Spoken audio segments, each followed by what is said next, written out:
안녕하세요. 박자 목사입니다. 비대면 예배가 다시 시작이 됐어요. 그래서 우리 지금까지는 사도신경 같이 설교했는데 비대면 기간에는 사도신경보다는 좀 본문 설교가 낫겠다라는 생각을 했습니다. 그래서 이 기간 동안에는 빌립보서 1장부터 같이 한번 생각을 해보려고 합니다. 오늘 본문 말씀은요, 빌립보서 1장 1절이에요. 목사님 읽어볼게요. 그리스도 예수의 종 바울과 디모데는 그리스도 예수 안에서 빌립보에 사는 모든 성도와 또한 감독들과 집사들에게 편지하노니. 아멘. 오늘 본문 말씀은 빌립보서 1절 말씀인데요. 좀 보충 말씀이 있습니다. 신명기 15장 12절부터 17절까지 말씀이 오늘 설교에서 굉장히 중요한 본문으로 등장하거든요. 목사님 한번 읽어볼게요. 내 동족 히브리 남자나 히브리 여자가 내가 팔렸다 하자. 만일 6해 동안 너를 섬겼거든 7째 해에 너는 그를 놓아 자유롭게 할 것이요.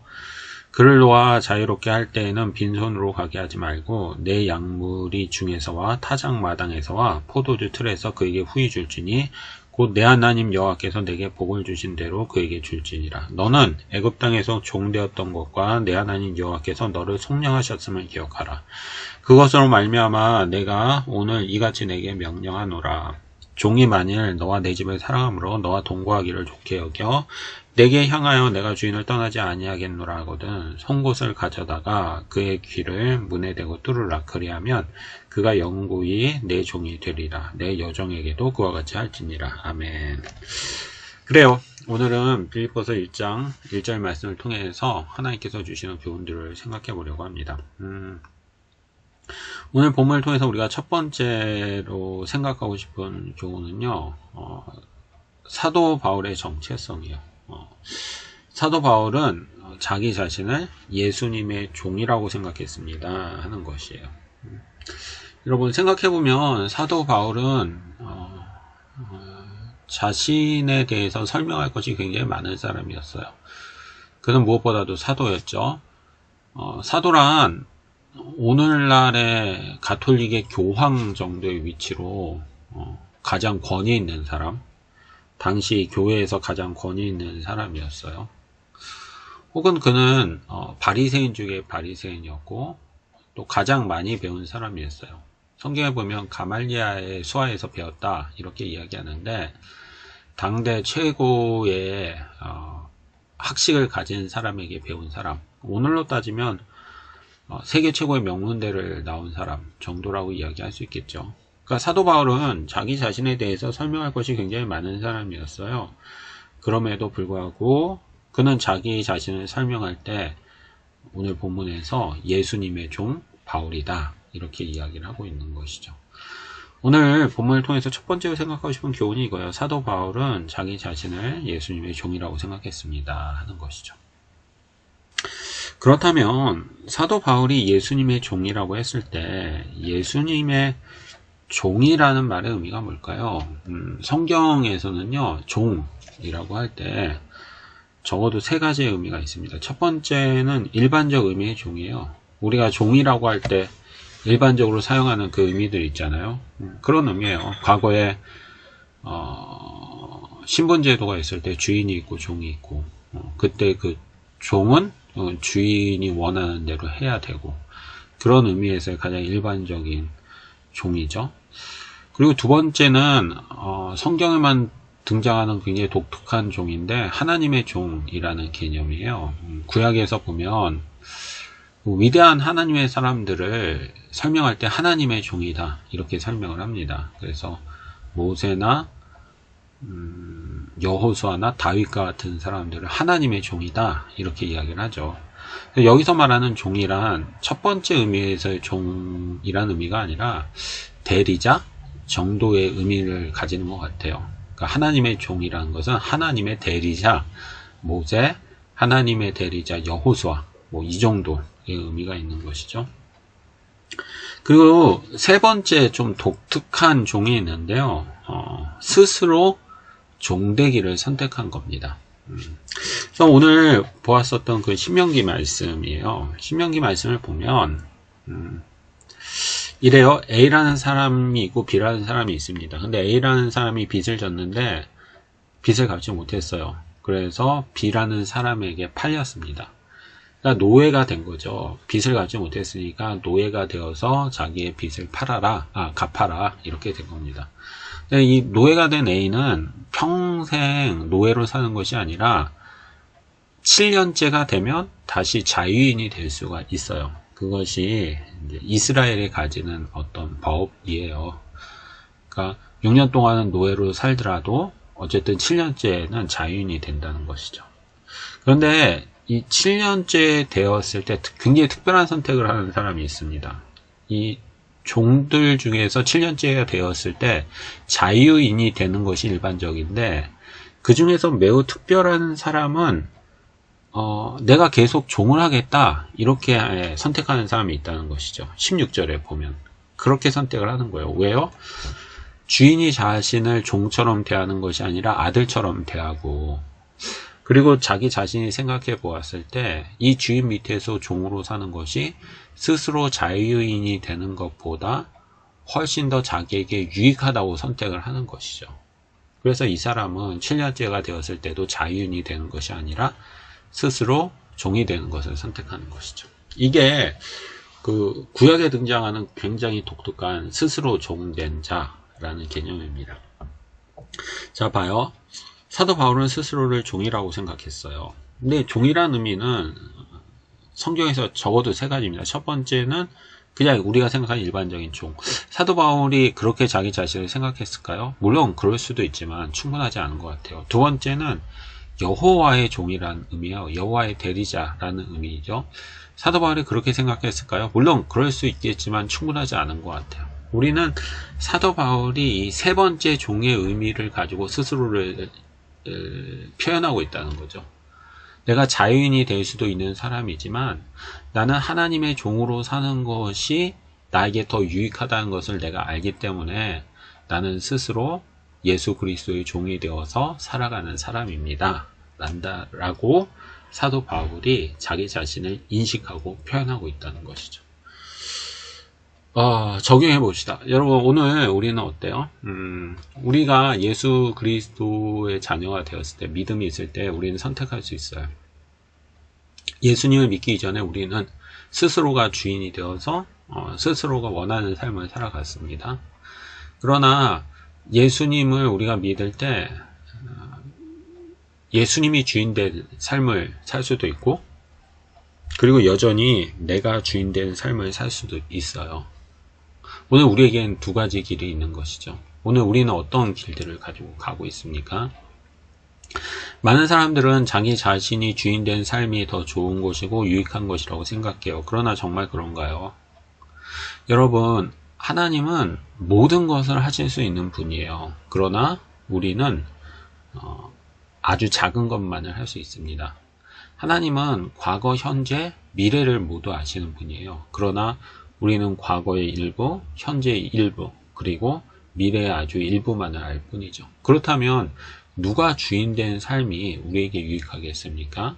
하나님이 주인된 삶은 유익하지 않겠어요.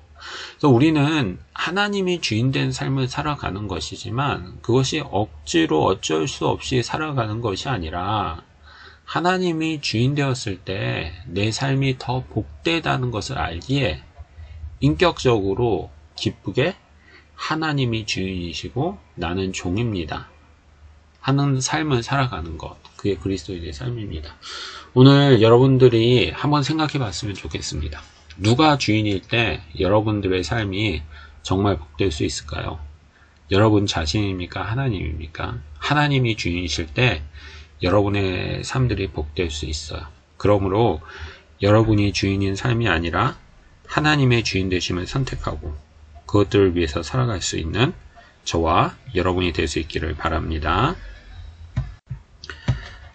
그 본문을 통해서 두 번째로 생각하고 싶은 교훈은요, 성도들의 두 가지 삶의 자리입니다. 1절 말씀을 보면 그리스도 예수의 종 바울과 디모데는 이라고 이야기하고 그리스도 예수 안에서 빌립보에 사는 모든 성도들이라고 설명을 하고 있어요. 그러니까 성도들인데 이 성도들을 수식하는 것이 두 가지예요. 첫 번째, 성도들은 그리스도 안에 있는 존재들이다. 그리고 두 번째, 빌립보에 사는 존재들이다 라는 것이죠. 이것이 그 성도들이 가지는 이중성 혹은 성도들이 가지는 두 가지 삶의 자리예요. 그러니까 성도들은 그리스도 안에 있는 존재이지만 동시에 그가 속한 지역사회, 오늘 본문은 빌립보서니까요. 빌립보에서 살고 있는 존재들입니다. 라고 이야기하는 것이죠. 사실 뭐 이게 당연한 것 같지만 그렇지 않아요. 이 두 가지 원리가 오늘 성도들이 이 세상을 어떻게 사는가에 대한 네 가지 경우의 수를 보여줘야 됩니다. 근데 첫 번째는 이런 거예요. 그리스도 예수 안에서 살아가요. 그러니까 좋은 신앙을 가지고 있다는 거죠. 이 양반들은 굉장히 좋은 신앙을 가지고 있어요. 그래서 예배 다 참석하고 봉사도 열심히 하고 훌륭한 신앙생활을 가지고 있습니다. 근데 문제는 빌립보에서 살기를 원하지 않는다는 거죠. 세상에서는 살기를 원하지 않는다는 거예요. 왜냐하면 세상은 악하고 세상은 하나님이 다스리지 않고, 그래서 이 사람들은 세상에서 살기를 원하지 않아요. 자, 봐요. 예수 그리스도 안에서는 살아요. 그래서 신앙이 좋습니다. 그러나 세상에서는 살기를 원하지 않아요. 그러면 어떻게 됩니까? 세상을 떠나서 자기들만 모여서 살아가게 되겠죠. 그걸 수도원주의라고 하는 거거든요. 그러니까 과거에 중세 때 수도원주의가 발달했던 게 그거예요. 하나님을 사랑하고 하나님 앞에서 올바로 살고자 하는 열망이 있었는데 그가 살고 있는 세상들은 너무나도 악하고 타락했던 것이죠.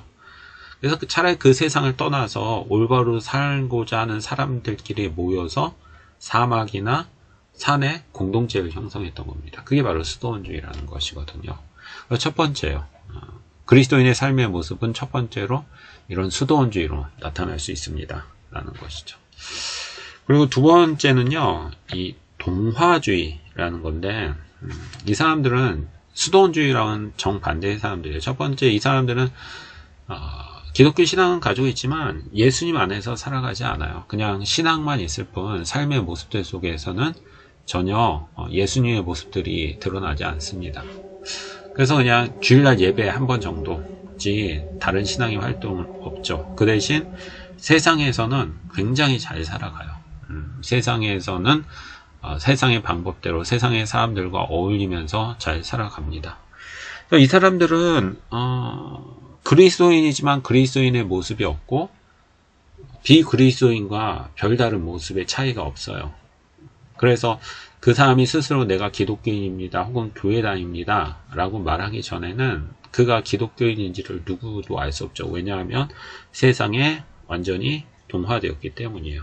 그러니까 이 사람은 빌립보에서는 살지만 예수 안에서는 살아가지 않는 사람입니다. 세 번째가 있는데요. 이 세 번째는 예수 그리스도 안에서도 살아가요. 그리고 빌립보에서도 잘 살아갑니다. 그럼 굉장히 신앙이 좋은 거잖아요. 그러니까 예수님에 대한 믿음도 좋고 교회 생활도 열심히 합니다. 그리고 빌립보가 자기가 속한 세상에서도 잘 살아가요. 근데 문제는 뭐냐면 구분이 되어 있다는 것이죠. 이 사람이 신앙이 가진 곳은 교회예요. 교회에서만 좋은 신앙생활을 하지 세상에 나가서는 교회의 신앙의 모습을 버리고 철저히 세상의 사람으로 살아가는 거죠. 그래서 이것을 구획주의라는 것은 딱 장소를 구별하는 거예요. 교회에서는 교회의 삶이 있는 것이고 세상에서는 세상의 삶이 있다. 그래서 교회에서는 내가 신앙생활 열심히 하면 되고 세상에서는 세상 열심히 살면 되지 딴 거 없다. 이렇게 생각을 하는 것이죠. 구획주의입니다. 오늘날도 이런 모습이 많이 있을 수 있어요. 교회에서는 신앙생활 굉장히 잘하는데 세상에서의 모습을 보면 신앙의 모습이 전혀 드러나지 않는 그런 경우라고 할 수 있습니다. 마지막으로 가장 긍정적인 건데요. 변혁주의예요. 이 사람들은 예수님 안에 있어요. 그러니까 신앙생활을 잘하는 것이죠. 거룩하게 살고자 하는 열망이 있습니다. 그리고 세상에서도 그런 열망들을 드러내요. 그래서 세상에서 스스로 거룩하게 살고자 하고 하나님을 닮고자 하고 예수님의 자녀다운 삶을 살고자 하고 그래서 세상에서 빛과 소금의 역할을 감당하고자 하는 모습들이 있는 것이죠. 오늘 사도 바울이 그 성도들, 빌립보 성도들을 향해서 뭐라고 얘기해요? 그리스도 예수 안에 있고 그리고 빌립보에 사는 성도들이다 라고 얘기해요. 변혁적인 삶을 살고 있다는 것이죠. 예수님 안에서 신앙생활을 잘하는데 그것이 단지 교회 안에서일 뿐만이 아니라 세상에서도 그 역할을 잘하는 것, 그것이 바로 성도의 올바른 삶의 모습임을 사도 바울이 오늘 우리에게 말씀하고 있는 것입니다. 여러분, 오늘 우리는 어때요? 생각해보면 우리는 이 네 가지 중에 하나에 걸려 있어요. 여러분, 신앙생활은 잘하고 교회 생활은 잘하지만 혹시 학교에서는 생활을 잘 못하고 있지는 않아요? 그러면 수도원주의일 수 있어요. 반대로 학교에서는 굉장히 공부도 잘하고 친구들과 잘 어울리고 신앙생활을 잘하지만 교회에서의 신앙생활을 등한히 한다면 동화주의일 수 있죠. 아니면 교회에서는 신앙생활을 잘하고 또 학교에서는 교회와 상관없이 학교 생활만 한다면 우회주의일 것이고, 그리고 우리가 교회에서 신앙생활을 잘할 뿐만이 아니라 학교에서도 신앙의 모습들을 드러내고 좋은 영향력을 미치려고 노력한다면 변혁적인 성도의 삶이에요. 하나님께서 오늘 우리에게 원하시는 삶은 바로 이런 변혁적인 삶이고, 오늘 사도가 빌립보 교회를 향해서 여러분들은 이 변혁적인 그리스도인입니다 라고 얘기하고 있는 것이죠.